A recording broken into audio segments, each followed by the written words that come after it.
Aloha, I'm Eddie Kamae. When I was growing up here in Honolulu, many of the old-timers still spoke Hawaiian as their family language. I can remember the voice of my mother as it used to sound. Palu palu, smooth and gentle, like the roll of the sea. Woo! She would call out to her friends, and it was a kind of singing. It's a sound I rarely hear today, but I still hear it in the voices of my kupuna, the elders I have known for so many years. When they talk of their lives, I hear more than stories. In the music of their voices, I hear the soul of Hawaii.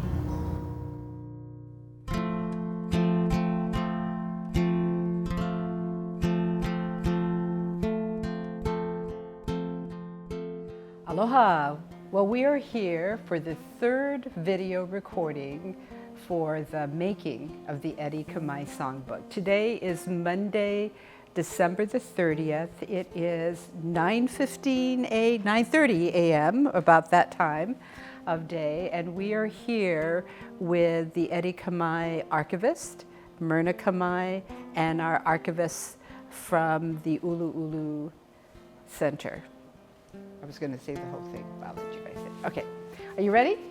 Yeah, okay, so we'll go ahead and get started. What I'd like to do is to have each of you introduce yourself, tell us what you do, and your connection with the Eddie Kamae Songbook. So Janelle, I'll start with you. Say your whole name first. My name is Janelle Carante, and I am the head archivist at ʻUluʻulu Moving Image Archive here on campus at UH West Oahu in the library. And well, my job as the head archivist at ʻUluʻulu is to oversee all of the film and video collections that are under our care, including the Hawaiian Legacy Foundation collection. And part of our work to preserve and digitize and make accessible the Hawaiian Legacy Foundation collection is how we contributed to the Eddie Kamae Songbook. So Janelle, how long have you been with ʻUluʻulu? Since the beginning, since 2010. And how did that all happen for you? For me, Yeah. Personally, are you ready for a long story or a short story? Shorter version of Shorter the long version. Well, I went to graduate school here in Hawaii at UH Manoa in the Library and Information Sciences program. After I got my MLIS degree, I'm originally from California, so I went back to California and was working at the Hoover Institution Archives as the visual materials archivist at Stanford University. And I loved it. You know, it was a great job, but when I saw the news that a new film and moving image archive was being built in Hawaii, it wasn't even called ʻUluʻulu at the time. I saw that announcement and I said, oh my God, I have to come back. I have to be a part and help build this brand new archive because that is my love of archives is working with film and video, and I wanted to be able to contribute to a new film and video archive here in Hawaii. So luckily I got the job and I came back in 2010 and have been working as the head archivist ever since that time. Wow, wonderful. Well, it's good to have you. We'll talk a little bit more about your experience and how that experience has helped the songbook move towards its current iteration as a digital songbook online. So we'll get back to you. How about you, Myrna? Introduce yourself and again, who you are and your connection to the songbook. I'm Myrna Kamae. My husband, Eddie Kamae, and I worked together for over 50 years. He was a composer, a musician, and a filmmaker. And one of the things that we wanted to do after Eddie passed in 2017 was to do the Eddie Kamae Songbook. And fortunately, we had been working with ʻUluʻulu, the Moving Image Archive, cataloging, digitizing all of our footage so that when it came to the time of working on the songbook, we had this very important element already completed. And It is such a wonderful resource. I think more people need to know that there is this incredible resource, ʻUluʻulu, at UH West Oahu. And through the Hawaiian Legacy Foundation, we were able to have our archivist, Kapena Shim, and through UH West Oahu, Lilinoy Andrews, to form this team to have this songbook begin. So let me just interrupt for just a second. Go back and tell us how the connection between the Hawaiian Legacy Foundation and ʻUluʻulu actually happened, both of you. How did that occur?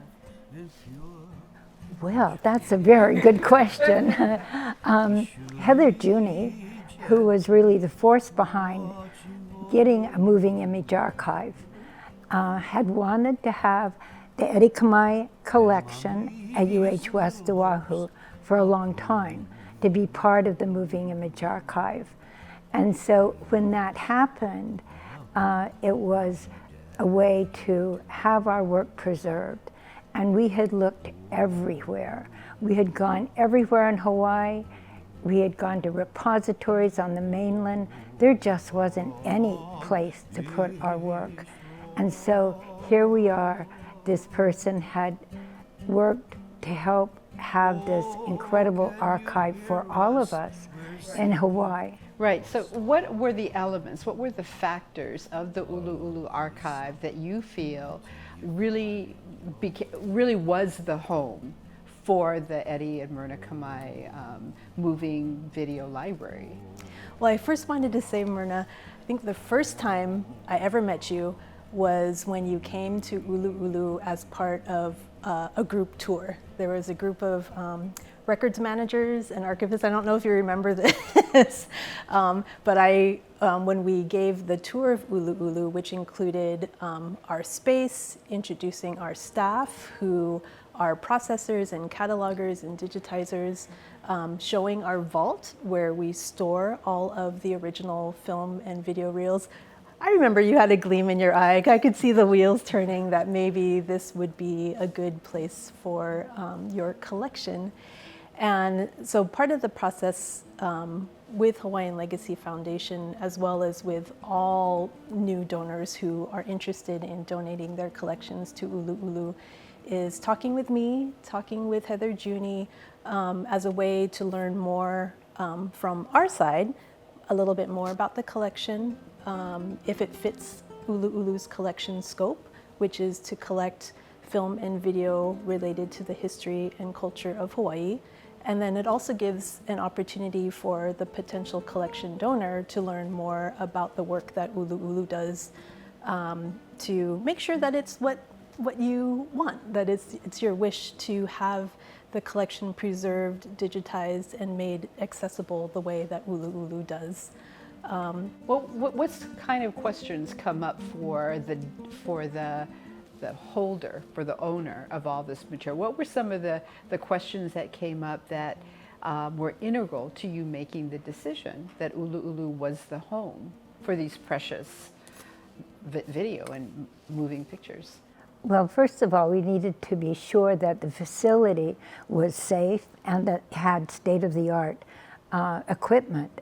And we wanted to have it cataloged, digitized, and available online free. All those criteria were the things that ʻUluʻulu had put in place. So it was a decision that was pretty easy to make once we met the people like Janelle and like the other people that work at ʻUluʻulu. I mean, Hoku, Koa, Robbie. I mean, everyone there is so professional and so helpful, but it goes deeper. There's a caring, there's a feeling of really believing in the work and how important it is.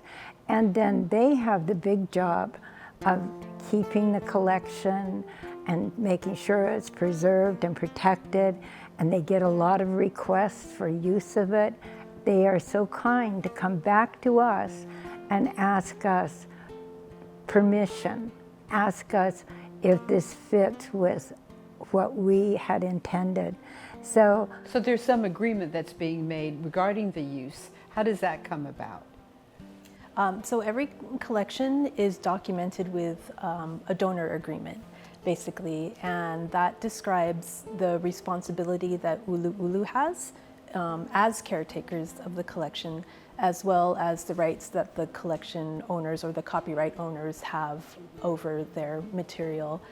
And so we use this as our guiding document, basically to determine the permissions that ʻUluʻulu has to digitize and make the footage available online through our catalog for research and education, as well as our responsibility to contact Myrna or other copyright owners again if, say, a filmmaker wants to receive a copy to use it in a brand new production.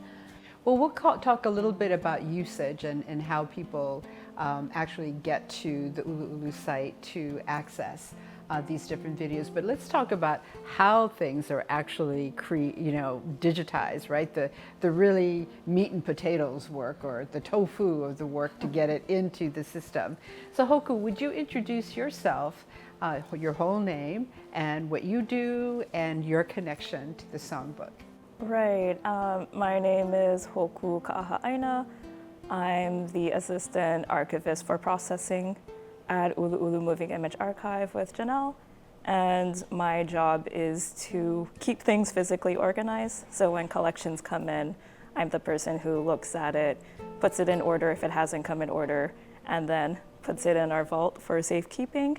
And I like to say that if you can find something, it's thanks to me, and if you can't find something, that's no thanks to me as well. So.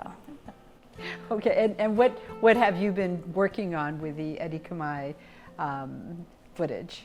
Right, so I guess even before I started working full-time at ʻUluʻulu, I was still a graduate student in the LIS program at UH Manoa, and I was in my first year.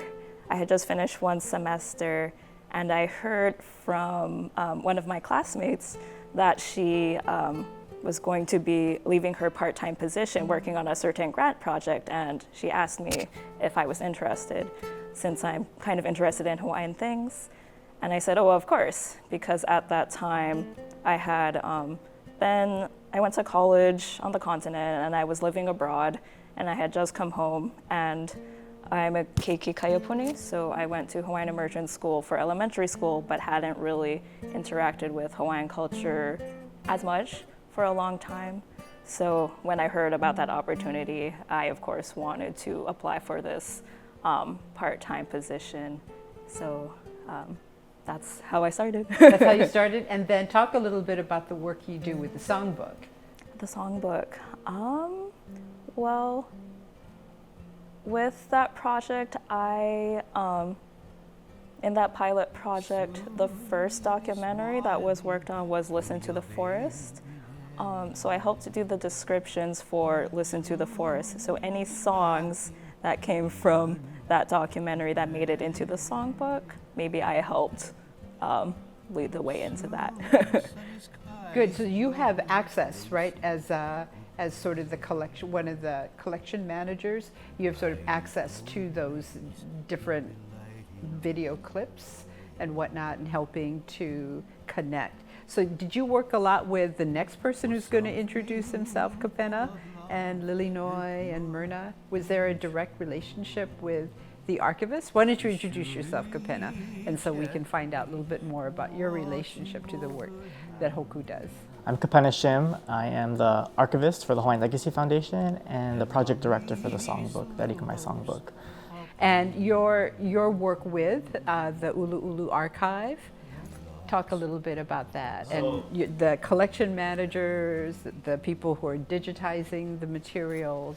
So when I got started as the archivist for the Hawaiian Legacy Foundation in 2013, one of the big things was to start working towards getting all of the raw footage that's in our archive to ʻUluʻulu. So I worked really closely with Janelle on the donor agreement, and then helping to sort of understand their process for preserving materials, their process for protecting the materials, and then working with Myrna to sort of help the Hawaiian Legacy Foundation understand the preservation strategies of ʻUluʻulu and also the protection strategies of ʻUluʻulu for the raw footage.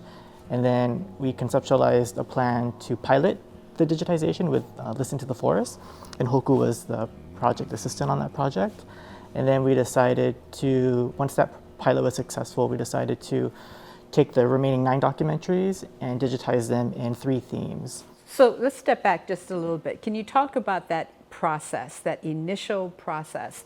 So you've decided that, okay, this is going to be our pilot with ʻUluʻulu, Listen to the Forest. Kind of walk us through what the steps were so that people who are watching this video understand if they had, materials and they gave it to you, what would be the process? What would the process look like for them too? Do you want to? Yeah, sure. Well, so with Listen to the Forest, and correct me if any of my numbers and statistics are a little bit hazy, but I believe there's about 75 to 100 videotapes that were recorded for one hour-long documentary. And that's what happens. Filmmakers want to make a documentary and they end up shooting hours and hours and hours of footage. The majority of which never is part of the final edited program. So Listen to the Forest had 75 videotapes that were recorded as part of that filmmaking process. All of those videotapes came to ʻUluʻulu. So you can get so nitty-gritty, like these 75 videotapes, they're all on videotape formats that nobody has decks that can play them back anymore. Nobody knows how to, watch these videos anymore. And that's where the archive comes in. And so boxes of tapes physically traveled to ʻUluʻulu.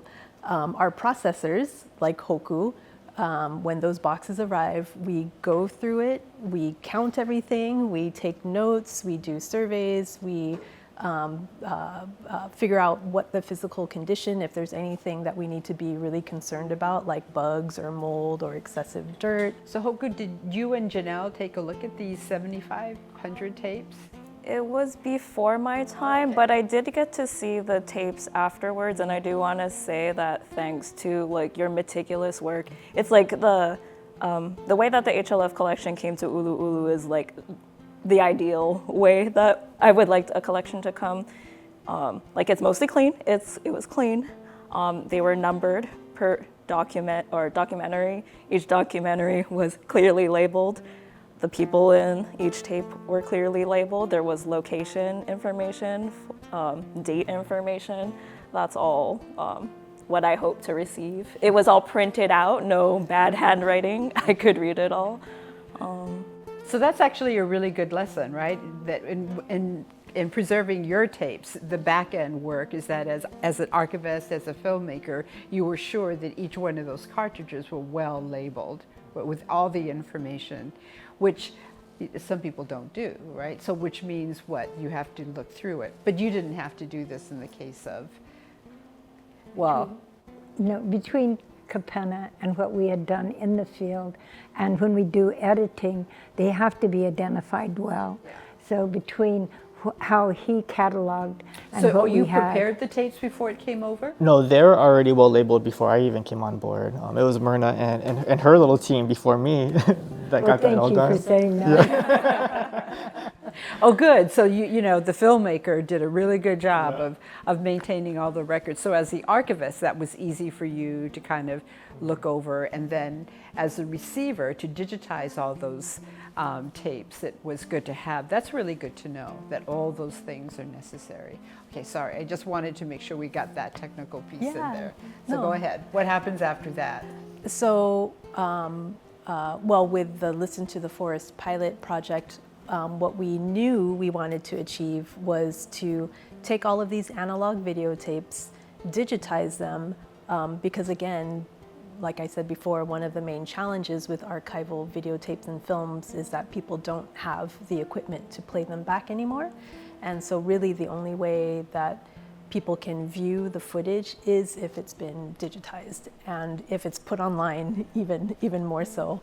So our end goal with Listen to the Forest was to take these analog videotapes, digitize them, and prepare them so that ʻUluʻulu could stream short video clips on our website and catalog, and make those films or those digitized files available for research through ʻUluʻulu's researcher registration process.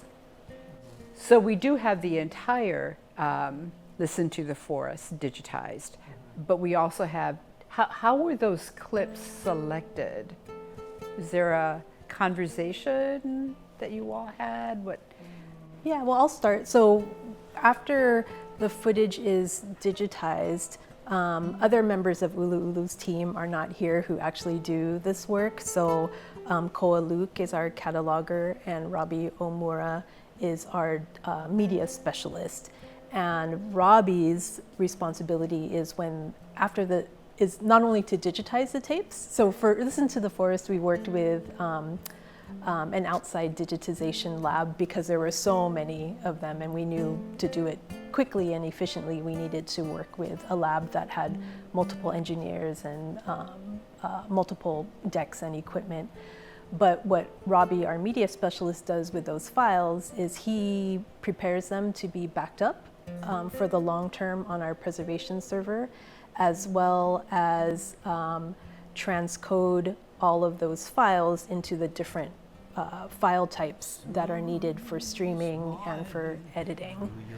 And then Koa Luke, our cataloger, as well as from assistance with project assistants like Hoku, will watch the digital footage, record metadata about it, both technical and descriptive metadata, in order to prepare catalog records for our online catalog. That's certainly a lot of work for how many, how many hours of tape is that? Well, for Listen to the Forest, probably about 75 hours, all on, yeah. But we're talking about, what do you think, Kapena, around 1,500 videotapes? Altogether. Across the whole body. Across the whole body. Wow. And then in order for us to do the songbook, Kapena, you would need to know what these different video bites are in order to select the right ones that matched whatever the pu'olo requested or needed in it. Yeah, so what I did is for the songbook, I went through all of the clips that were available on ʻUluʻulu, and I found the clips that pertain to the particular songs, and then I added them into the songbook website. But there were some documentaries that weren't done yet, so I looked in the back end, and I actually helped to make some of the clips as well for the songs, and then we sort of all put it together with ʻUluʻulu. So after the first pilot, okay, so that's set. Now you know what you're in for. You have 9 more videos to go. Talk a little bit more about how that went. Did it get easier? What other challenges came up through that process? Well, another part in the process of description is, so once the preliminary catalog records were made, then Koa Luke would send it over to Myrna and I, and then we would review for accuracy and any corrections or any questions that Koa had. So we would look at it, and we would answer any questions that Koa had, and we would add interesting information as well. Would Lily Noi also help in terms of language, cultural pieces? No, okay. No. But Myrna, you added quite a bit of information in some of those descriptions. Right. I just had additional information that wasn't anywhere else, so we were able to add that information into the spreadsheets. But they made it really easy for us because all the preliminary had been done. And so we could make the corrections and additions and get it back to them. Right. So the added plus is that you had the filmmaker with you who had more context information, place-based, what happened at the moment, or other connections, right? Because you don't usually have that when you're doing work like this. So thank you, Myrna. So people need to know that, because that makes for a really robust collection. Yeah, and it was with the Hawaiian Legacy Foundation collection, it has been kind of a model for ʻUluʻulu, the different processes that we put in place in digitizing, cataloging, creating clip selections, and working with the filmmakers are all have helped me and the rest of ʻUluʻulu to apply it to other collections as well. And it's also a way when I meet new filmmakers who are interested in potentially donating their collection to ʻUluʻulu, I always say, talk to Myrna. Myrna is such a great supporter of the work that we do, and you understand it so thoroughly. And I think from a filmmaker's perspective, it's really nice that you're able to communicate that to people, other filmmakers who are interested in working with an archive. Well, they're incredibly fortunate because all of these years we have not had a resource. And to have a resource that is so professional and it allows people, the general public, to see this footage, to hear these stories, because it's all free. And everybody that you work with at ʻUluʻulu are so helpful and so professional. We are really fortunate to have this. Yeah. So before we talk about the other 9 videos and just a brief overview of that, I do want to ask about the copyright. I mean, how much of the clips do people get? How do they access it? You know, how do they use it? You know, what are some of those guardrails? Well, I can start that because in our very first meeting, in talking about the Eddie Kamae Songbook, we were at a Hawaiian Legacy Foundation meeting, and Manette was on the phone to Aaron Salah, and Aaron Salah said, talk to Myrna, make sure we got copyright, because if we don't have copyright, we don't have permission, we can't use the material. And copyright is a really difficult thing to do. We try to secure copyright as well as we can and be as careful as you can with it. But it is always difficult. It's good for everyone who's putting, especially the music in the music world, making sure that, you know, they have that or some I guess record of being given permission and whatnot. So with the archive, how do you have a watermark? Is there some protection, some guardrails? Yeah. So ʻUluʻulu, for the most part, does not own the copyrights to our collections, and the copyrights when we bring them in with our donor agreement or collections when collections come to ʻUluʻulu, according to our donor agreements, the copyrights usually remain with the original content creator. However, ʻUluʻulu does have permission from the copyright owners to digitize it for preservation and make it available for education and research. And so some of the, I guess, safety protocols, safety precautions that ʻUluʻulu uses when we make copyrighted material available through our website is we only post very short clips, 10% or less of the full running time of the entire program, and less than 5 minutes. So if you go to our website, you won't see clips longer than 5 minutes. Usually most of the clips are about 2 minutes in length. Low resolution, so we don't put the super high resolution preservation masters on our website. We put lower resolution MP4s. And we have a copyright warning at the beginning of every clip saying that the footage is copyright or may be protected by copyright. What other protections do we put on it? A watermark on the clip is also on our website. And if researchers or other people who come to our website want to view the full-length program, we have them register with us as a researcher before we provide access to, streaming access only to the full program. So it's not downloadable, it's temporary streaming access, same thing, it's watermarked with a time code on it, and we know who's watching it. Great. But it's all free, and we make it easy. It is very accessible, yeah, to students, to educators, and to researchers.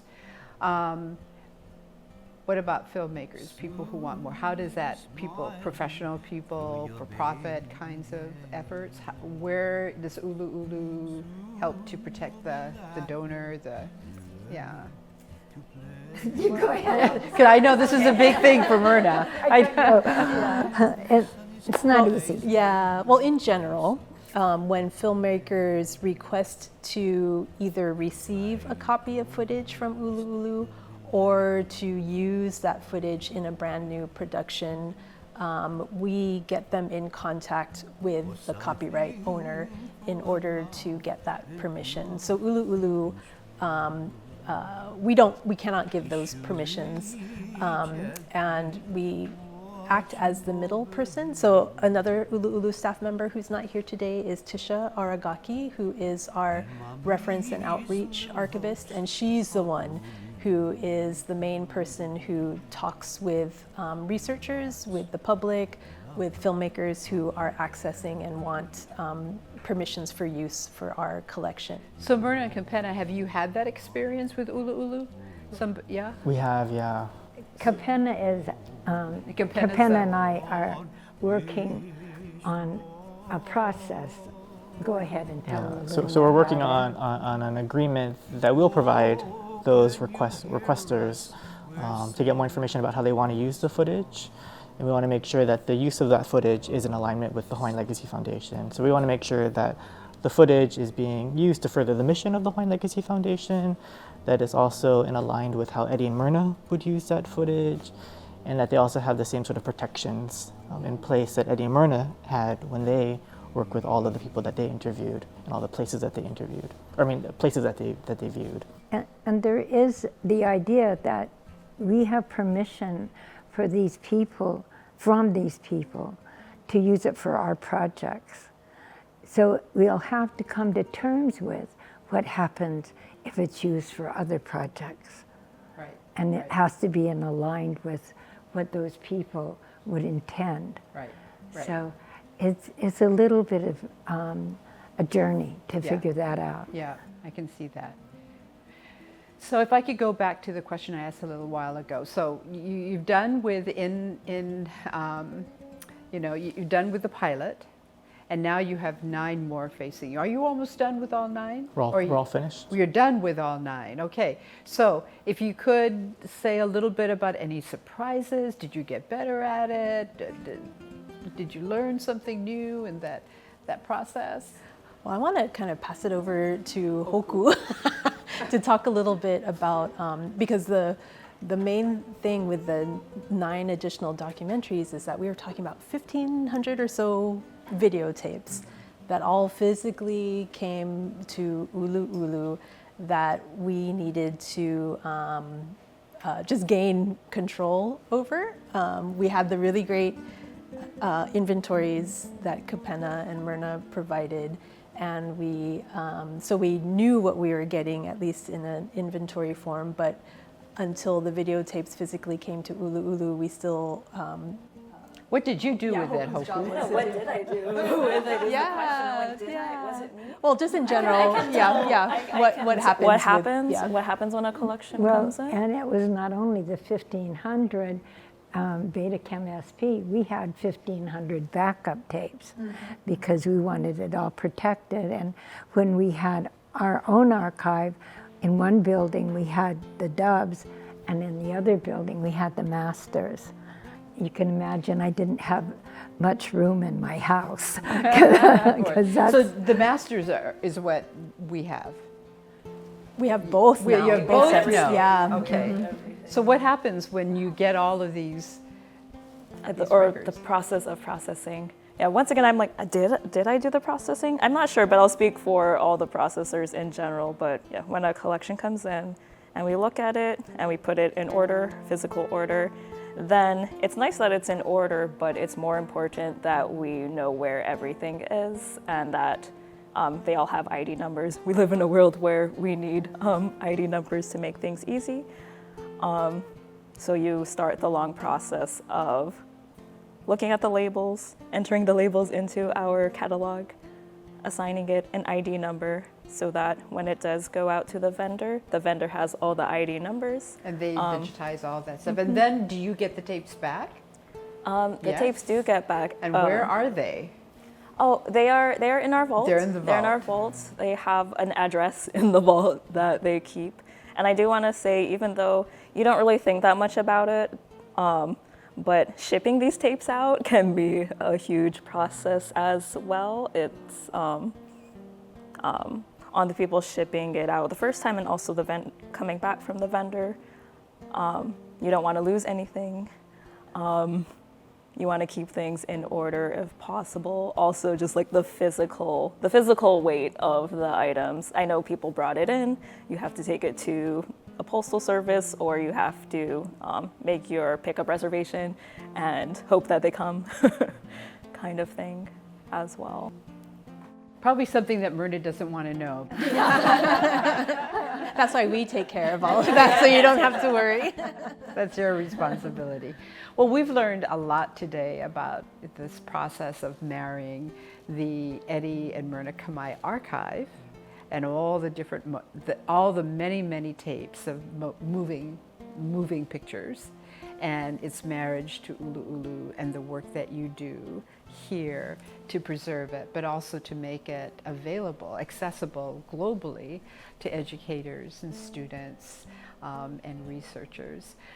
So as a closing, I'd like to go around and ask each of you, first of all, just to say just a couple of thoughts about what you have learned by engaging in this process. So why don't we start with you, Kapena? What have I learned? Well, I think a lot of learning opportunities came when we started to get a lot of requests for use of footage, especially since we live in such a creative media kind of world nowadays, where there's social media and everybody's hungry for clips and media. So just being really aware and cautious with requests and making sure that we are protecting the archive materials and all of those that are represented in the archive. And are you getting a lot of requests from educators and researchers and students, or is it just a lot of filmmakers or folks who want to sort of put together a little program, not so much educators or researchers. Not yet. Yeah, not yet. Right. Hoku, how about you? For me, what I've learned, I guess when I first entered that first pilot project, I didn't know anything about filmmaking or cameras or filmmakers, producers, or even archives. So both parts of the process were new to me. And through describing these tapes and seeing all the information on the tapes, I saw like how many people are involved, not just in the production side, but also in the archiving side. And I think because so many people put so much effort into it, I count myself honored to be a part of a team that helps preserve these items. And as a Keikioko Kaiopuni, right? How has that helped you in terms of your own knowledge and growth?